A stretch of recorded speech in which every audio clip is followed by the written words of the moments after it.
kewirausahaan dan uji kompetensi tata rias pengantin dan tata kecantikan kulit yang digelar Harian Bisnis Bali bekerjasama dengan Toya Devasya dan tempat uji kompetensi Tuk Agung.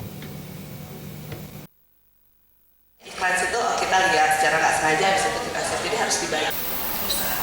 Putu Astiti Saraswati, Direktur Utama Toya Devasya yang tampil sebagai pembicara memaparkan persaingan ketat bisnis online saat ini, menuntut strategi para pelakunya agar bisa tetap eksis.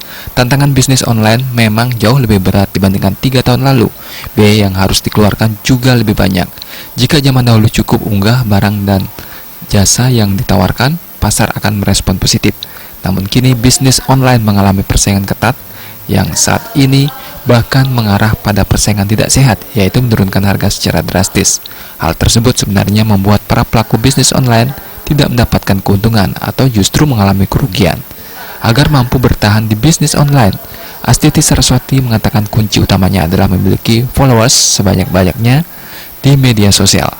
Kemudian, pebisnis online meraih kepercayaan dari followers. Kiatnya adalah gunakan endorse yang dikenal dan dipercaya masyarakat.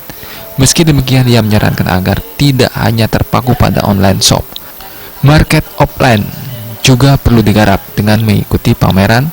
Melalui pameran, calon konsumen baru akan melihat kualitas produk yang ditawarkan secara langsung dan bisa menjadi pelanggan fanatik. Sementara mereka yang baru akan memulai usaha disarankan memiliki keberanian untuk mengambil langkah awal. Kadang banyak orang ragu-ragu untuk memulai karena belum yakin usaha yang dirintis akan maju, padahal mereka sudah memiliki penghasilan tetap dari pekerjaannya selama ini. Keberanian untuk mengambil resiko sangat penting, tapi harus dengan target dan rencana yang jelas.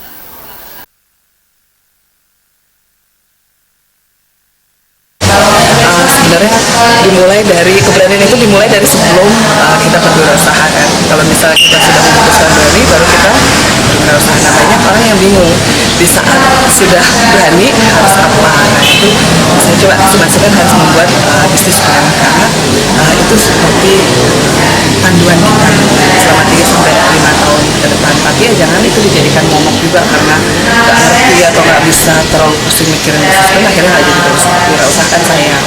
Sebenarnya apa aja yang harus ada dalam sebuah bisnis plan, yaitu satu, rencana kerja.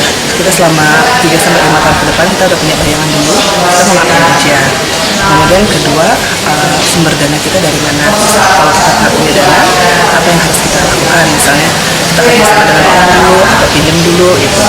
Tapi jangan